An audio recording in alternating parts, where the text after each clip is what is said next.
Already పెళ్ళైన first ఆయన్ని వదిలేసి మళ్ళీ ఇంకొకరిని మళ్ళీ పెళ్లి చేసుకున్నారనే రూమర్స్ బయట నడుస్తున్నాయి. అది ఎంతవరకు నిజం? రూమర్స్ ఇంకేమున్నాయి, ఇంకొకసారి కంటిన్యూస్ గా అట్లే చెప్పు, వినుకుంటా కూర్చుంటాను ఇక. దీనికి మీ రియాక్షన్ ఏంటి? యాక్చువల్లీ No, that's- వినడానికి వింటుంటే మనం బోల్డ్ ఉంటుంటాయి. అదే కదా. ఇది మెయిన్ పాయింట్. దీనికి మీరు ఏం రియాక్ట్ అవుతారు? రాసుకోవడానికి కూడా చాలా మంది ఈ మధ్య యూట్యూబర్స్, రివ్యూవర్స్ చాలా మంది చెప్పడానికి కూడా చాలా తయారైనారు. I can see that completely, but that's not true. And I already told on the show also Yash ని నేను చేసుకోబోతున్నా అనేసి. అండ్ అదే కాకుండా మీ మీ మదర్ ఒక ఇంటర్వ్యూలోనే అదొక బిట్ అనేది ఒకటి బయటికి రావడం జరిగింది. లైక్ సోనియా లోపల ఎలాగున్నా మాకైతే ఏం ప్రాబ్లం లేదు, కానీ వాళ్ళ అత్తయ్య వాళ్ళకి ప్రాబ్లం అని చెప్పి ఇదో ఒకటి మీ ఫ్యామిలీ ఇంటర్వ్యూలో మాట్లాడడం జరిగింది మీ అమ్మగారు. దానికి మీ రియాక్షన్? నేను చూడలేదు. Okay. నేను అది ఇప్పటి వరకు నాకు అది రాలేదు మరి. మీ దాకా ఇంకా రాలేదు అది. ఓకే, మీ అమ్మగారు అలా అన్నారు అనమాట. అండ్ ఐ డోంట్ థింక్ నాకు నా అంటే లైక్ వాళ్ళు ఫీల్ అవుతారు, వీళ్ళు ఫీల్ అవుతారు అనేది కంప్లైంటే లేదు నాకు. నా అంకుల్ ఎలా ఉంటారంటే, యశ్ వాళ్ళ డాడీ ఎట్లుంటారంటే, లిటరలీ నేను బయటకు వచ్చిన తర్వాత లైక్ నాకన్నా ముందు కూడా నాకు అంకుల్ తెలుసు, ఆయన ఎంత రెస్పెక్ట్ ఇస్తారు, నన్ను ఎట్లా చూస్తారు అనేది నాకు తెలుసు. బయటకు వచ్చిన తర్వాత నేను తెలుసుకునేది కొన్ని ఏంటంటే ఐ ఫెల్ట్ రియలీ హ్యాపీ. అంటే మీరు వచ్చేటప్పుడు భయపడ్డారా ఆయన ఏమని అంటారా అని? No no no no no అంటే ఇంత చేస్తారు అని నేను అనుకోలేదు. లైక్ యూనో ఈ లిటరల్లీ వెళ్ళి ప్లక్కాడరు అది చూపించి ఓటేయండి అని చెప్పేసి ఓటింగ్ క్యాంపెయిన్ చేసుకున్నారంట అంకుల్. సో అది నాకు చాలా అంటే లైక్ ఎమోషనల్ అన్నట్టు. పట్టించుకుంటారా పబ్లిక్ టాక్స్ ని? మీరు పబ్లిక్ మాటల్ని, పబ్లిక్ కామెంట్స్ ని, ఎవరైనా ఏదైనా మాట్లాడితే వాటిని మీరు పట్టించుకుంటారా, హార్ట్ కి తీసుకుంటారా? అది అసలు నా దగ్గర రానే రాదు నాకు ఎప్పుడు కూడా. And I'm completely like I'm workaholic. First of all నాకు నెక్స్ట్ ప్రాజెక్ట్ ఏంటిది, నెక్స్ట్ ఏం చేయాలి, ఇదే ఆలోచన ఉంటుంది ఫస్ట్. అంత చూసి దాన్ని అటెన్షన్ పే చేసేంత టైం నాకు ఉండదు. And I'm very much cared only about my close people. నా ఫ్యామిలీ ఏంది, నా చుట్టూ ఎంతమంది ఉన్నా, చుట్టూ ఒక 10 మంది ఉంటారు నాకు. నా కజిన్స్ గానీ, నా అన్న, వదిన వీళ్ళు, అండ్ నా వేరే తమ్ముళ్ళు, ఇట్లా అందరూ ఉంటారు. వాళ్ళు ఆ లిమిటెడ్ సర్కిల్ తప్ప దీని తర్వాత ఎవరు ఏమనుకున్నా కూడా నాకు పెద్ద ఫరక్ ఏం పడదు. మీ గురించి ఎవరు ఏం మాట్లాడుకుని ఏం కామెంట్ పెట్టుకున్నా నాకు అనవసరం అన్నట్టు ఉంటారు. అంతే, అది మీరు రీచ్ కూడా. మరి బిగ్ బాస్ హౌస్ లో వేరే వాళ్ళు ఏదైనా అంటే మీరు ఎందుకు తీసుకోలేకపోయారు? అది ఒక కామెంట్ అనుకుని వదిలేచ్చు కదా. కంటెస్టెంట్స్ గానీ, యష్మి గానీ, విష్ణు గానీ, వీళ్ళు గానీ ఎవరైనా మిమ్మల్ని ఏదైనా అన్నా కూడా, జోక్స్ చేసినా కూడా, లేకపోతే ఏదైనా నాకు ఎందుకని వదిలేయచ్చు కదా, ఎందుకు పట్టించుకొని దాన్ని డిస్కషన్ పెట్టి కానీ, లేకపోతే గొడవ పడ్డం? అబ్సల్యూట్ గా వాళ్ళు ఏమన్నా నేను వదిలేసిన కాబట్టే 4 వారాలు ఉన్నా నేను అంత స్ట్రెంత్ నేను ఉన్నది కాబట్టి నన్ను కంప్లీట్ గా ఐసోలేట్ చేసినా సరే నేను 4 వారాలు నేను మెయింటైన్ చేయాలి. పట్టించుకొని ఉంటే 2 వారాలు ఉండేవాళ్ళ. అంతే, 2 వారాలు కూడా ఫస్ట్ వారమే వచ్చేసేదాన్ని. నేను పట్టించుకోను, నాకు అంత స్ట్రెంత్ ఉంది కాబట్టి I would have still there. నాకు హౌస్ విషయంలో నాకు ప్రాబ్లమే లేకుండే. I knew like you know week కి మారుతుంది, వీక్ కి మనుషులు కూడా అర్థం చేసుకుంటారు. అండ్ మెల్లమెల్లగా అందరి ఫేసెస్ బయటపడతాయి, అందరికి అర్థం అవుతాయి. And I was literally just waiting to understand like నా రియల్ నేచర్ నీకు తెలిసినప్పుడే నువ్వు నా దగ్గరికి రా, నువ్వు నన్ను నమ్మినప్పుడే నా దగ్గర రా. ఉత్తిగా ఏదో నన్ను జస్ట్ మాట్లాడింది కదా అని చెప్పేసి, లేకపోతే జస్ట్ ఇట్లా అన్నది అని చెప్పేసి నేను I don't expect people to come to me like that. నాకు రిలేషన్ కానీ, నాతో ఫ్రెండ్షిప్ కానీ నాకు అట్లా అవ్వాలి. అండ్ ఇంకా బెటర్ ఏంటంటే నా నెగిటివ్ ఏమైనా తెలుసుకొని నా దగ్గరికి వస్తే ఇంకా మంచిది. ఎందుకంటే every human being will have their own positives and floss. నేను నీకు పాజిటివే చూపించి నేను దగ్గర తెచ్చుకోను అట్లా. సో నేను పిచ్చింగ్ చేసేటప్పుడు కూడా, క్లాన్ చేంజ్ పిచ్చింగ్ చేసేటప్పుడు నేను అదే చెప్పిన, that they used it in a different way. నేను ఎట్లా ఆలోచిస్తానో నువ్వు చూసినావు. ఫిజికల్ గేమ్ అనేది నా చేతుల్లో ఉండదు. అప్పుడు మనకి తిండి ఉండదు, ఎంత టైం వెయిట్ చేపిస్తారు, లక్, ఎనర్జీ, అప్పుడు ఆ టైంకి ఎవరేం ట్రిగ్గర్ చేస్తున్నారో, మూడ్, ఇవన్నిటిని బట్టి ఫిజికల్ టాస్క్ అనేది ఉంటుంది. కాబట్టి ఐ విల్ గివ్ 100%. కానీ ఫిజికల్ టాస్క్ నువ్వు ఆడగలుగుతా, నేను సూపర్ ఆడగలుగుతా, నేను గెలిచేసిస్తా అనేది నేను రాంగ్ ఎక్స్పెక్టేషన్స్ నీకు ఇయ్యా. సో ఈ బేస్ మీద నువ్వు తీసుకోవాలనుకుంటే మీరు తీసుకోండి నన్ను క్లాన్లకి అని మాట్లాడినా. And first week all the 3 people were like Sonia వస్తే సోనియా కోసమే తీసుకున్నారు, అంటే డెసిషన్స్ అయినాయి. Second week also like that. So third week నేను చేంజ్ చేసుకున్నాను గేమ్ నేను చేంజ్ చేసుకున్నా. ఎందుకు అంటే నేను చెప్పినా కదా మీకు, ఇద్దరు ప్లేయర్ తో ఉండడమా మీ గేమ్ చేంజ్? ఇద్దరు ప్లేయర్స్ అని కాదు, అంటే ఇద్దరు స్ట్రాంగ్ ప్లేయర్స్ తో ఉంటే ఓటింగ్ పడతదనా మీ game change? No strong players నేను డిసైడ్ అయినాక పృథ్వీ వచ్చింది కదా, నేనేం పృథ్వీ పోయినాక నేను రాలే, నిఖిల్ క్లాన్ లకి నేను పోయినాక మిగతా వాళ్ళందరూ వచ్చారు. So that was not my decision. And నేను ఎప్పుడైనా సరే నామినేషన్ పాయింట్స్ కానీ, నేను క్లాన్ చేంజెస్ కానీ, నేను ఏది కూడా వేరే వాళ్ళతో డిస్కస్ చేయను. నేను ఆ టైంకి నాకేమనిపిస్తే ఆ టైంకి నేను అది చేస్తా. ముందు వెనకాల డిస్కషన్ అనేది నామినేషన్ అయిపోయినాక కూడా I take lot of time. ఎందుకంటే నేను వెంటనే నేను పాయింట్స్ మాట్లాడింది కరెక్ట్ అయినప్పుడు నేను ఎందుకు నీకు వెళ్ళి బటర్ వేస్తా మళ్ళా? Usually people do that. I don't care. నేను వేసిన పాయింట్స్ నిజం, నువ్వు రియలైజ్ చేసుకోవడానికి నీకు టైం ఇస్తా నేను. దాని తర్వాత నువ్వు ఏమన్నా ఉంటే అప్పుడు మాట్లాడతా. నేను అట్లా వెంటనే అవన్నీ చేయను. So game point I'm very much clear and emotional and all these things I'm very much clear in that. Yeah, like adulterated comedy అని చెప్పి ఒక అమ్మాయిని మీరు అన్నారు. మీరు నిఖిల్ తోని పృథ్వీతోని బిహేవ్ చేసిన దానికి ఏమైనా కొత్తగా పేరు పెట్టాలా అని ఒక క్వశ్చన్ మార్క్. అండ్ పృథ్వీకి మెడ మీద చేయి పెట్టి రబ్ చేయడం ఒకటి వీడియో, లైక్ జనాలకు చూపించడం అదొకటి. అండ్ నిఖిల్ కి చెస్ట్ దగ్గర చేయి పెట్టి మీరు అలా చేయడం ఒకటి. అది ఏ సిచ్యువేషన్ లో మీరు పెట్టుంటారు? ఎందుకు అంత అవసరం ఏముంది? I told you know, like నేను ఒక బెలూన్ టాస్క్ లో వాడిని నేను నువ్వెవడరా నాకు చెప్పడానికి అని అన్నా. నేను డెసిషన్ తీసుకునేటప్పుడు స్విమ్మింగ్ పూల్ లో కన్సిడర్ చేయ, ఇది కన్సిడర్ చేయంటే నువ్వెవడరా నాకు చెప్పడానికి అన్నా. అది నాకు అసలు బ్రెయిన్ లో లేను లేదు, అసలు నేను అన్నా అన్న సంగతి కూడా నాకు గుర్తులేదు. టాస్క్ దాంట్లో అయిపోయిన తర్వాత కూడా నాకు అసలు చాలా టైం వరకు నేను వేరే అన్ని ఆలోచిస్తున్నాను. ఎందుకంటే అబ్బాయి వాజ్ అప్సెట్. అబ్బాయి నాతో చెప్పని కూడా చెప్తలేడు. గేమ్ అయిపోయినాక నేను పోయి అబ్బాయితో మంచిగా మాట్లాడు. దీని వల్ల మీరు అలా చేశానని అంటారా ఏంటి? ఇప్పుడు దట్ వాజ్ ఇట్ నో. అప్పుడు అంటే ఇలా మాట్లాడాలా? ఇలా మాట్లాడి ఈ విధంలోనే మీరు నిఖిల్ తోనే నెక్స్ట్ డే మార్నింగ్ ఏమైందంటే, దానికంటే ముందు దిస్ వాజ్ దేర్. నన్ను కూడా తిట్టినావు నువ్వు. సంచాలకు ఉన్నప్పుడు, సారీ ఫోటో టాస్క్ ఉన్నప్పుడు నన్ను తిట్టి పంపించేసినావు నువ్వు. ఒకసారి కనీసం సారీ కూడా చెప్పలే, కనీసం ఫీల్ అయినావా అని కూడా అడగలేదు. కానీ పృథ్వీని తిట్టినప్పుడు మాత్రం ఒక రోజు అంతా ఫీల్ అవుతున్నావు నువ్వు అని డిస్కషన్ జరిగింది. 1 hour డిస్కషన్ జరిగింది. అప్పుడు that was the situation. Like మీకు చిన్న బిట్ కట్ చేసి నీకు చూపిస్తే నన్నే చేయమంటావు ఇప్పుడు. నేనున్న ఎనర్జీ, నేనున్న సిచ్యువేషన్ నాకు ఇంపార్టెంట్ కదా. That was there. కానీ చూసిందే నిజం కదా. నువ్వు అదే అంటున్నా నేను, నువ్వు మొత్తం చూపించింటే నువ్వు మొత్తం నిజంగా నమ్మేటోని కావచ్చు. కానీ నీకు చిన్న పార్ట్ చూపించి ముందంతా కాన్వర్సేషన్, తర్వాత కాన్వర్సేషన్ చూపించకపోతే నేనేం చేస్తా దానికి? కానీ మీరు ఇక్కడ చేసింది తప్పు అంటారు, అది రైట్ అంటారు? అబ్సల్యూట్లీ నేను తప్పు చేయలేదు. అండ్ నేను ఎక్కడ చేతులు పెడతానా, ఎక్కడ ఏలు పెడతానా, లేకపోతే ఎక్కడ కంటి చూపు ఉంది అనేది ఆ మాత్రం see you know, if you cannot understand that's not my problem. నేను ఏ ఎనర్జీలో ఉన్నా, నేను ఏం కాన్వర్సేషన్ లో ఉన్నా, ఏ సిచ్యువేషన్ లో ఉన్నా వాళ్ళని నేను ఎట్లా ట్రీట్ చేస్తా అనేది నాకు ఇంపార్టెంట్. ఇప్పుడు నేను ఒక చిన్న పిల్లోడు ఉన్నాడు, నాకు నా అల్లుడు ఉంటాడు, వాడు పక్కన కూర్చుంటే వాడిని ఇట్లా ఇట్లా అంటూనే ఉంటావాన్ని. దానికి నువ్వు ఇప్పుడు ఏజ్ లో చిన్న కాబట్టి వాడు చిన్నగా కనిపిస్తారు కాబట్టి నువ్వు అట్లా తీసుకుంటావా, లేకపోతే జస్ట్ పెద్ద ఉన్నాడు కాబట్టి ఇట్లా తీసుకుంటావా అనేది that is your version. I don't care, I literally don't care. ఎందుకు అంటే అన్నా చెల్లె, మా అన్నయ్య నేను, నాకు 40 మంది కజిన్స్, 2 అన్నలు, సొంత అన్నలు. వీళ్ళందరితోని నేను మాట్లాడుతున్నప్పుడు కానీ, తిరిగినప్పుడు కానీ, బయట తిరిగినప్పుడు కూడా అనుకున్న జనాలు ఉన్నారు. సో నేను అవన్నీ పట్టించుకుంటే, నేను అవన్నీ పట్టించుకొని నేను బిహేవ్ చేయాలనా? అదైతే మంచి వే అంటారు. బట్టి కాన్వర్సేషన్ ని బట్టి కదా. అదే మీరు అది చేసింది అది ఒక మంచి వేలో చేశాను అంటారు. నేను మంచి వే బ్యాడ్ వే అని కాదు, నేను ఆ కాన్వర్సేషన్, నేను సిచ్యువేషన్, నేను వాళ్ళని ట్రీట్ చేసే విధానం నాకు తెలుసు. నేను ఒక కిడ్స్ లాగా ట్రీట్ చేసిన, ఒక అన్నలాగా తమ్ముళ్ళలాగా కిడ్స్ లాగానే ట్రీట్ చేసిన తప్ప నేను ఇంకొకలాగా ట్రీట్ చేయలేదు. అండ్ నేను ఒకవేళ ట్రీట్ చేసిన అవతలోడు తీసుకోవాలి కదా, అవతలోడు కూడా అదే సిచ్యువేషన్ అట్లే నార్మల్ గా ఉన్నాడంటే అంతే కదా. మరి అంటే మీరు అదే అంటున్నారు, అన్నలాగా తమ్ముళ్ళలాగా. ఆ అన్న తమ్ముళ్ళు అయితే అలా చేస్తారా? వాళ్ళు మీరు అన్న తమ్ముళ్ళు అని మీరు అనుకుంటారు, వాళ్ళు అలా అనుకున్నారా మిమ్మల్ని చెల్లి అని? డెఫినెట్ వాళ్ళు ఎన్నిసార్లు చెప్పారు మాకు మదర్లీ ఫీలింగ్ ఉంటది, మంచి కేర్ చేస్తారు అని. చాలా సార్లు చెప్పారు. ఎవరికి చెప్పారు? మాకు చెప్పారు అండ్ వేరే వాళ్ళకి కూడా చెప్పారు. వేరే వాళ్ళకి చెప్తే మరి యష్మి అని కానీ లేకపోతే మిగతా హౌస్ మేట్స్ మిమ్మల్ని ఎందుకు వాళ్ళ అన్న చెల్లెళ్ళని ఎప్పుడు అనలేదు? అండ్ మిమ్మల్ని మీ డిస్కషన్ లో కూడా అలా చెప్పలేదు? లాస్ట్ సండే ఎపిసోడ్ అయితే రీసెంట్ గా అదే లాస్ట్ లోనే, దాని తర్వాత ఏమైందో తెలియదు, వాళ్ళ డిస్కషన్ ఏం జరిగిందో తెలియదు.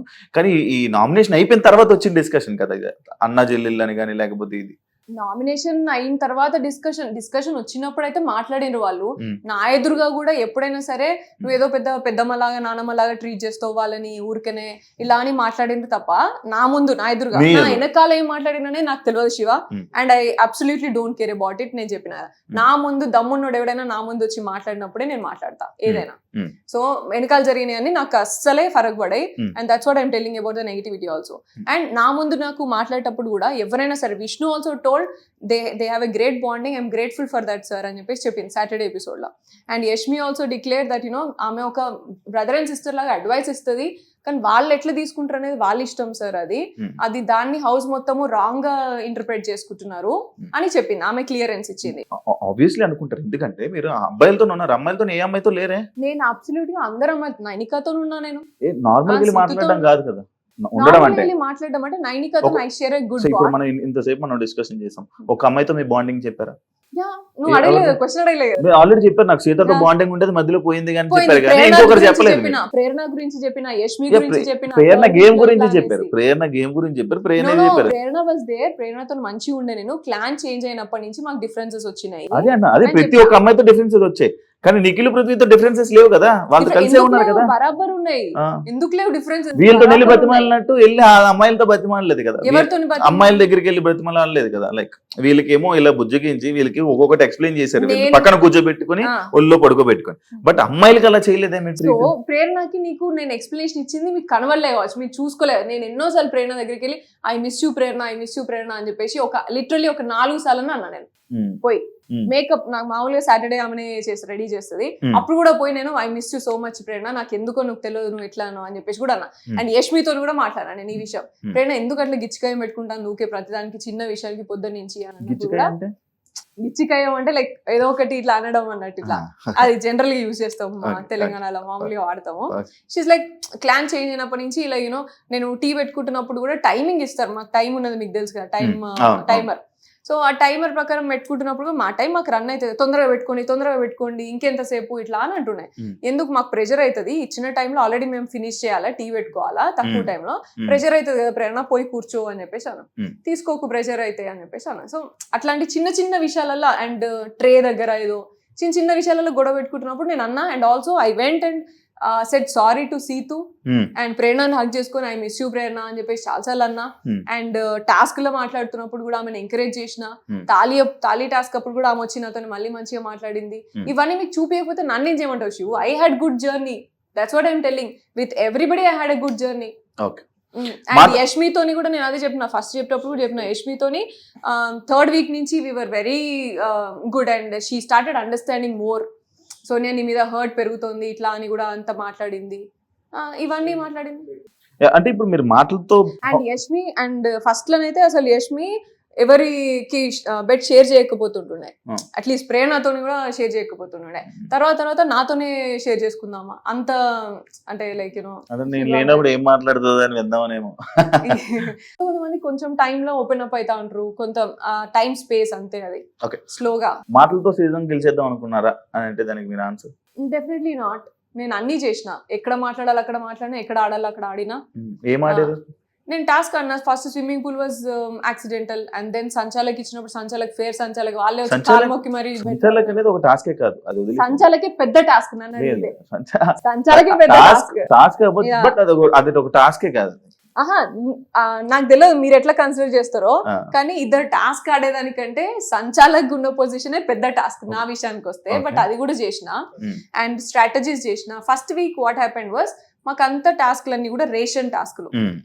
సో ఫుడ్ రిలేటెడ్ అన్నప్పుడు ఎవ్వరు కూడా రిస్క్ తీసుకోలే, ఎవరు కూడా మా క్లాన్ లో. అండ్ చీఫ్ డింటెలో, లైక్ మన యష్మి డింటెలో ఫుడ్ టాస్క్ కదా, కొంచెం చూసి చేద్దాం అని ఫస్ట్ స్ట్రాటజీ మాట్లాడుకునేది. ఈ గేమ్ కి బ్యాలెన్స్ కావాలన్నా, లేకపోతే బలం కావాలన్నా, ఏది ఎక్కువసేపు హోల్డ్ చేయాలి, లెమన్ టాస్క్ అది ఉండే, ఇట్లా ఎక్కువసేపు హోల్డ్ చేయాలి, బరువు పట్టుకోవాలి, అది ఒకటి ఆడుతుంటే ఒకటి పట్టుకోవాలి. సో ఎట్లా హోల్డ్ చేయాలన్నా ఈ స్ట్రాటజీస్ చేసుకునేంతసేపు స్ట్రాటజీస్ చెప్పినా నేను.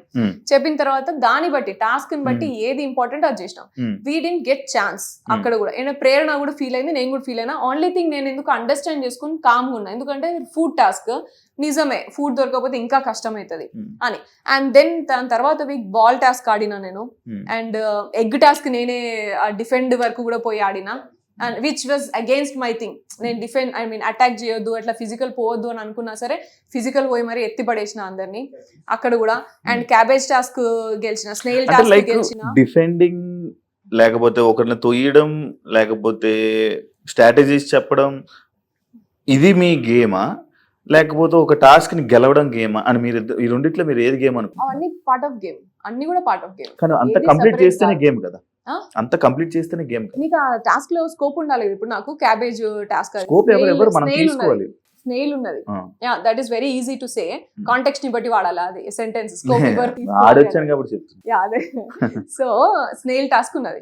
ఇప్పుడు నీకు అటాకింగ్ కావాలా డిఫెండింగ్ కావాలా? స్నేల్ టాస్క్ లా రెండు. స్నేల్ టాస్క్ లో అటాకింగ్ డిఫెండింగ్ ఉండదు కదా. స్నేల్ టాస్క్ లో క్యాబేజ్ ని పుష్ చేయాలా. దానికి ఏం కావాలి నీకు? స్ట్రెంగ్త్ కావాలా, స్పీడ్ కావాలా, అండ్ స్టామినా కావాలి. ఎక్కువసేపు హోల్డ్ చేసి స్టామినా కావాలి. అవన్నీ నేను చూపించిన కదా గేమ్ ఆడినా, విన్ చేసినా. ఎగ్ టాస్క్ ఏం కావాలా?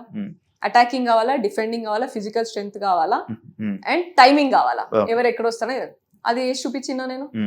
పార్ట్ ఆఫ్ ది గేమా ఇవన్నీ? మరి ఇంకేం? బాల్ టాస్క్ లో బ్యాలెన్స్ కావాలా, టైమింగ్ కావాలా. నిఖిల్ గడ్ కంటే కూడా మనీ కంటే కూడా నేను తక్కువ టైంలో 1 minute లో నేను బాల్ వాళ్ళకంటే మీరు స్ట్రాంగ్ అంటారు. వేసిన మరి నేను వాళ్ళకి కంపారిజన్ చెప్పట్లేదు Shiva, but you understand like మీరు ఒకటి జస్ట్ ఎక్కువ టాస్క్ ఆడినంత టాస్క్ ఆడి మీరు ఎన్ని గేమ్లు ఆడినా మీరు ఏం చేసినా జనాలకు కనబడలేదు, వాళ్ళు చూపించలేదు, నేనే రైట్ అని అంటారు. నేనైతే టాస్క్ ఆడినా అంటున్నా. రైట్ ఆర్ రాంగ్ అనేది విషయం కాదు ఇక్కడ. నువ్వు ఎన్ని టాస్క్లు ఆడినావు, నువ్వు టాస్క్ ఆడినావా లేదా అని. నేను తీసుకున్న ఆపర్చునిటీస్ నేను అన్ని ఆడినా. నా చీఫ్ టాస్క్ మాకే కనిపించలేదా అని అంటున్నాను, అడుగుతున్నాను. అదే ఎందుకంటే మీకు ఏం కావాలో అదే చూస్తున్నారు, వాళ్ళకి ఏం కావాలో అదే చూపించినప్పుడు I cannot comment upon me ఇద్దరి మీద. నేనేం చేసినా నేను చెప్తాను అంతే కదా మరి.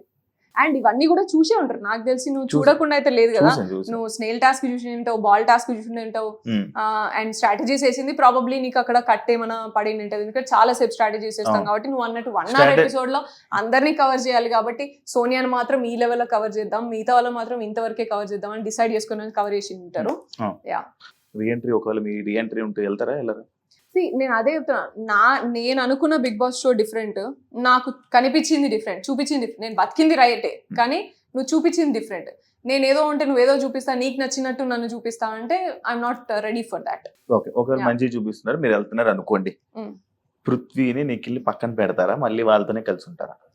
కలిసి ఉండడం దూరం ఉండడం అనేది అసలు విషయమే కాదు శివ. నేను అడిగింది చెప్పండి. Never know like you know. Prithvi ఇప్పుడు బయట మీరు సిచ్యువేషన్ చూసి వెళ్తున్నారు కాబట్టి పృథ్వీతో నిఖిల్తో మంచి వెళ్ళి మళ్ళీ సేమ్ ఇదే బాండింగ్ నడుపుతారా? వెళ్ళి వాళ్ళిద్దరిని పక్కన పెట్టేసి లేకపోతే వాళ్ళతో గొడవ పెట్టుకుని వాళ్ళని పక్కన పెట్టేసి మళ్ళీ వేరేది ఏదైనా జరుగుతుందా? గొడవలు కావాలని పెట్టుకునేది కాదు. And bonding will remain even if it is Bigg Boss show or even if it is outside Bigg Boss ఉంటది. కాకపోతే నేనేమి అంటే ఇది మార్చాలి ఇది మార్చొద్దు అని నేను ఏం అనుకోలేదు. And even if I do that నా హార్ట్ అట్లా యాక్సెప్ట్ చేయదు. ఎందుకంటే బాండింగ్ నేను ఉన్నా ఎమోషనల్ గా ఉన్నప్పుడు నేను అవుట్ రైట్ నేను పోయి నేను ఇట్లా పోట్రే అవుతుంది కాబట్టి నేను నీతో ఉండను అనేది కాదు. బట్ నువ్వు జూమ్ చేసేది మాత్రము అట్లా కాకుండా ఉంటది అని చెప్పేసి అయితే నేను అనుకున్నా అంతే. నువ్వు జూమ్ చేసే స్కోప్ అయితే ఇయ్య నేను, అదొక్కటైతే క్లియర్. వాళ్ళు చేస్తూనే ఉంటుంది. ఆర్జీవి ట్వీట్ మీ గేమ్ ని మార్చింది, బయటకు వచ్చి విన్నారా? ఆర్జీవి గారు మీ గురించి ఒక ట్వీట్ పెట్టారు, దానివల్ల మీకు ఏమైనా నెగిటివ్ వచ్చిందని అనుకుంటున్నారా? కొంతమంది అన్నారు ఇలాగా పవన్ కళ్యాణ్ ఫ్యాన్స్ అగేన్స్ట్ అయినారు, లేకపోతే చంద్రబాబు గారి ఫ్యాన్స్ అగేన్స్ట్ అయినారు, లేకపోతే అట్లా అనేసి అన్నారు. But for me doesn't matter. నేను పవన్ కళ్యాణ్ పిచ్చి ఫ్యాన్ చిన్నప్పుడు. చిరంజీవి ఫ్యామిలీ అండ్ పవన్ కళ్యాణ్ గారికి పిచ్చి ఫ్యాన్ నేను. అండ్ చంద్రబాబు నాయుడు గారి విజనరీ ప్లాన్ కి నేను నా 10th క్లాస్ నుంచి అసలు నేను ఘోరంగా ఆయన విజన్ 2020 చూసి నేను నా లైఫ్ లో నెక్స్ట్ 5 years ఎలా ఉండాలా అనేది డిజైన్ చేసుకునేది నేను.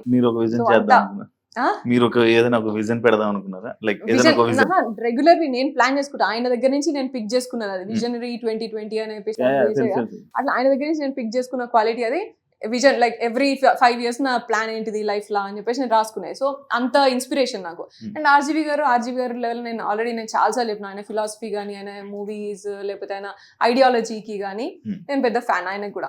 సో ముగ్గురికి నేను ఫ్యాన్. వీళ్ళ వల్ల వీళ్ళు అగేన్స్ట్ అయిందా వీళ్ళ వల్ల అగేన్స్ట్ అయిందా అనేది నేను నమ్మా. అది అంతా అది నాకు ఎఫెక్ట్ అయిందని కూడా నేను ఏమంతా నమ్మట్లేదు. మీరు ఒక ఆర్జీవి గర్ల్ కేటగిరీలో మీరు లోపలికి వెళ్ళారు. నో, బట్ మిమ్మల్ని అదే కదా ఆర్జీవి గారు కూడా మీరు లోపలికి వెళ్ళినప్పుడు మీ గురించి ఎంట్రీలో వీడియో ప్లే అవ్వడం, మీరు ఒక ఆర్జీవి లిస్ట్ లో మీరు లోపలికి వెళ్ళారు అనేది ఇది. బెస్ట్ విషెస్ అనేది వీడియో అయితే ఇచ్చినారు, కానీ అట్లా నన్ను తీసుకోలేదు. నన్ను ఆడిషన్ చేసేటప్పుడు నాకు ఆల్మోస్ట్ ఒక 5 రౌండ్స్ అయినాయి. అండ్ 5 రౌండ్స్ అయినాక అందులో జస్ట్ నేను మూవీస్ అనేది just small concept. They took me as a common women, like charity and mixed personality, ఇట్లా అంటే అన్నిట్లో ఉన్నది, అన్ని రంగాల్లో ఉన్నది, డిఫరెంట్ రంగాల్లో ఉన్నది.